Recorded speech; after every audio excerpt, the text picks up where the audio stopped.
ring in the old shop. There was a man named Jacob Finch, a quiet, solitary man who lived in the town of Oak Hollow, nestled deep in the forests of Appalachia.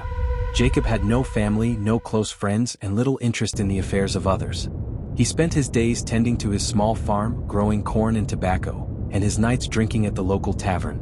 Oak Hollow was a place steeped in old traditions, where the townsfolk had long whispered about the spirits that haunted the surrounding woods and the strange occurrences that seemed to follow those who dared to venture too deep into the forest. Jacob, however, was not a man who believed in such things.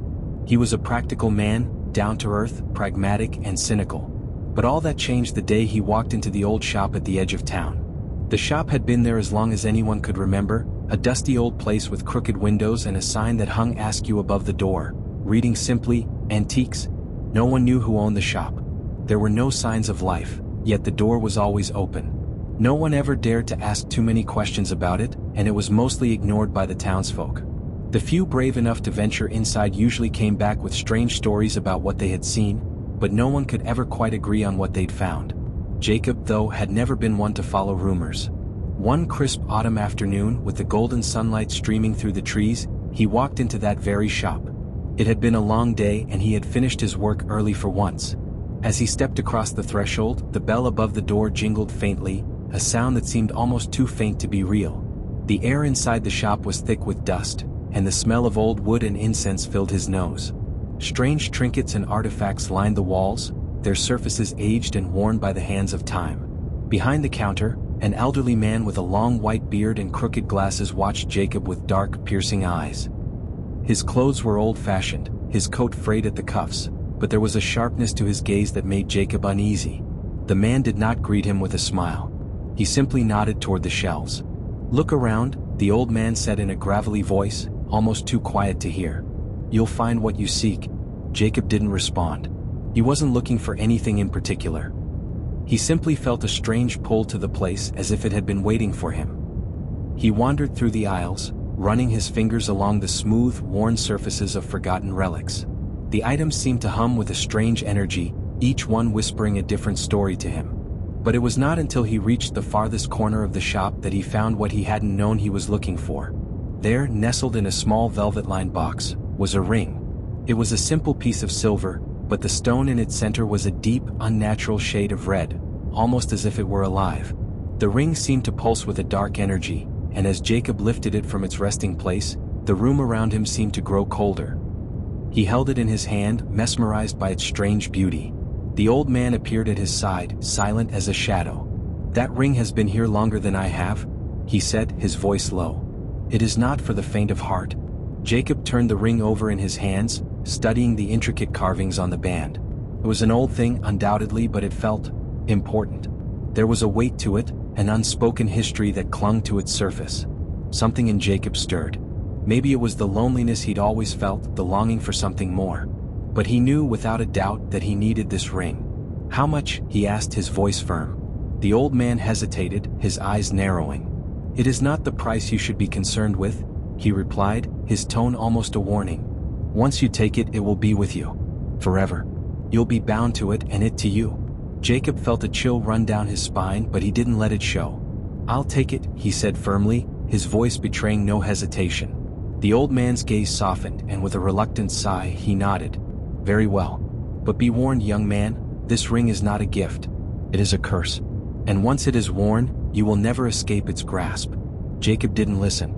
He paid the man and left the shop, the ring heavy in his pocket. The old man's words had barely registered. What was a curse, after all, to a man like him? A practical man who didn't believe in ghost stories or superstitions. He would wear the ring and see nothing more than an old trinket. Maybe it would bring him luck. That night, Jacob returned to his cabin, the fire crackling in the hearth as he sat down at the small wooden table. The ring glimmered under the candlelight, its red stone hypnotic and alive. As he slid it onto his finger, a strange sensation filled him, a tingling that spread from the tips of his fingers to his chest. For a moment he thought it was just the cold, but then the shadows in the room seemed to shift. The fire flickered, and the shadows grew long, curling around the furniture like living things. He dismissed it as nothing more than the wind, but deep down, a tiny voice whispered to him that he had just made a terrible mistake. The following days passed uneventfully at first.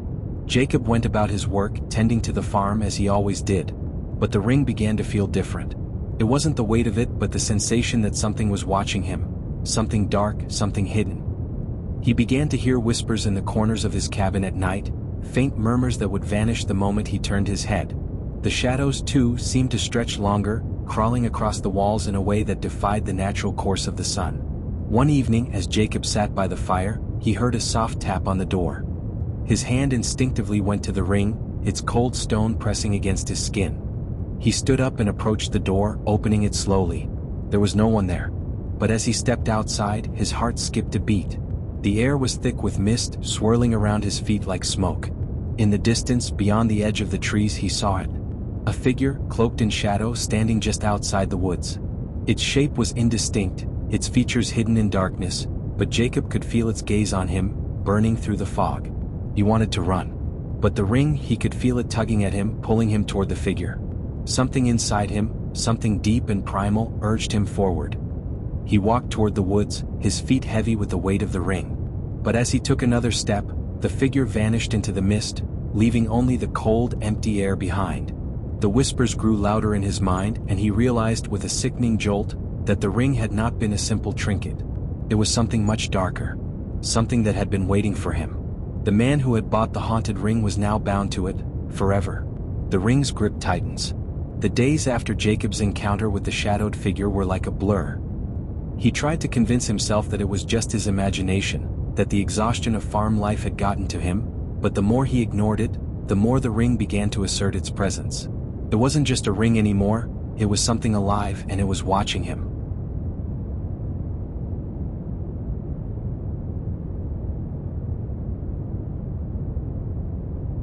The whispers grew louder at night, always just on the edge of hearing. Sometimes, when he woke from a restless sleep, he would find the ring glinting in the moonlight, its red stone glowing faintly as though it had a pulse of its own. He felt the weight of it constantly, as though it were sinking into his very soul, binding him to its dark will. Jacob had always been a man of logic, of reason. But the longer he wore the ring, the less certain he became of his own thoughts. His decisions were no longer his own. The shadow that had appeared in the woods began to reappear more often, always just out of reach, always waiting. At times, Jacob thought he could hear it call his name, a low, haunting echo that made the hairs on the back of his neck stand on end. The more he resisted, the stronger the call became. The ring was pulling him towards something he could not understand. It wasn't long before the townsfolk began to notice the change in him. Jacob, who had once been known for his steady temperament and strong work ethic, now seemed distant, his eyes hollow and his movements slow, like he was no longer fully present. He spent long hours staring into the woods, the shadows growing ever closer, their edges curling like tendrils reaching for him. It was one cold morning, as the fog still lingered in the air, that Jacob found himself at the edge of the forest, staring into the mist that swirled around the trees. He couldn't remember how he got there, but he didn't question it.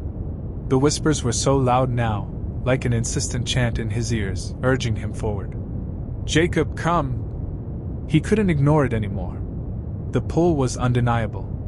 The ring had him in its grip, and no matter how hard he fought, he could feel himself being drawn deeper into the woods. He took one step, then another, until he was walking without thought, his feet moving on their own. The deeper he went, the darker the woods seemed to become.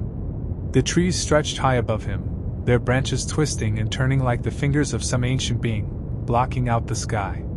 The mist thickened, wrapping around his body like a shroud, making it harder to breathe. But still, he moved forward, guided by an unseen force. And then, in the heart of the forest, he saw it. A clearing appeared before him, bathed in an eerie, unnatural light. In the center of the clearing stood a stone altar, ancient and worn, its surface cracked and weathered by time. The whispers reached a crescendo, and Jacob could feel his heartbeat quicken, his breath shallow. The ring pulsed on his finger, hot now, like it was alive and breathing with him. There, standing at the altar, was the shadowed figure. It was no longer just a silhouette, it was fully formed now, its features sharp and cruel. Its eyes gleamed, hollow pits of darkness, and its mouth twisted into a grin that sent a chill through Jacob's bones. The figure raised its hand, and Jacob felt his body move against his will, his feet carrying him toward the altar. "Jacob Finch," the figure spoke, its voice cold as ice. "You were chosen. You always were." Jacob's mind screamed for him to stop, to break free, but the ring's power was overwhelming. His thoughts felt clouded, muddled, as though they were being sucked into the darkness. He was no longer sure where he ended and the ring began. "You took the ring," the figure continued, its voice deep and resonant. "And now you will fulfill your purpose. The curse that binds the ring is ancient, older than time itself. It will not let you go. Not until it has consumed you." Jacob's breath quickened, and the weight of the ring seemed to grow heavier with each passing second. The figure's form flickered in and out, like it was shifting between worlds, pulling Jacob further and further into the void. His body trembled, his skin cold and clammy, as he stood before the altar, trapped by the unrelenting power of the ring. "You were warned," the figure whispered. "But you were too greedy, too curious. Now you will pay the price." Jacob opened his mouth to speak, but no words came out.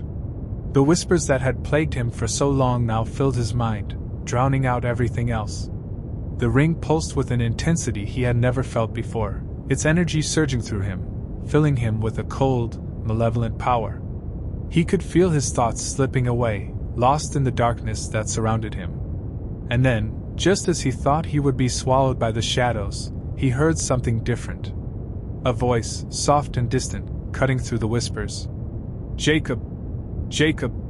It was a woman's voice, familiar and comforting. It called to him through the chaos, pulling him back. He struggled to focus on the voice, to block out the dark presence that sought to claim him. "Jacob, it's me!" His mind fought through the fog, and he managed to clear his thoughts for just a moment. The voice was unmistakable. Maggie. His wife. She had died years ago, but now her voice was in his head, as real as if she were standing beside him. "Maggie?" Jacob whispered, his voice hoarse, barely audible. "Maggie, is that you? Listen to me," her voice urged. "You have to break the ring. You have to destroy it before it consumes you." Jacob's hands shook as he looked down at the ring, the red stone now glowing with an ominous light.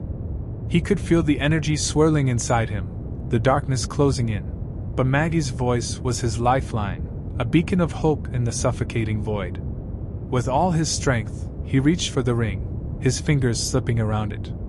The moment his fingers made contact with the stone, a searing pain shot through his body, as if the ring was trying to tear him apart from the inside. The whispers grew louder, and the figure at the altar laughed, a cruel, mocking sound that echoed in the forest. But Jacob refused to let go. He gripped the ring tighter, his knuckles white, and in a final act of defiance, he yanked the ring from his finger. The world exploded around him. The price of the curse. The world around Jacob seemed to collapse in on itself. The moment he tore the ring from his finger, everything went dark, utterly and completely. It was as if the sun had vanished from the sky, leaving nothing but an endless void. His body was gripped by a force that left him paralyzed, unable to move or breathe, as if the very air had been sucked from the space around him. The figure at the altar howled in fury, its voice a sound that seemed to shake the earth itself. It reached out toward Jacob with long, clawed hands, but just as its fingers brushed against his skin, the world seemed to snap back into focus. Light flooded the clearing, brilliant and blinding, and Jacob felt his body lurch forward as if propelled by some invisible force. He hit the ground with a heavy thud, gasping for air. His chest rose and fell, his breath ragged and uneven. For a moment, he didn't know where he was, only that the weight of the ring was gone, the pressure in his chest gone, and the whispers had ceased. The oppressive darkness had lifted, and for the first time in what felt like an eternity, he was free. But when Jacob looked around, his heart dropped. The forest around him, once familiar, was now alien, twisted and distorted, as though reality itself had been bent by the power of the ring. The trees loomed over him like sentinels, their branches reaching toward the sky like gnarled fingers, and the ground beneath him was blackened, as if scorched by fire. And then, standing before him, was the figure.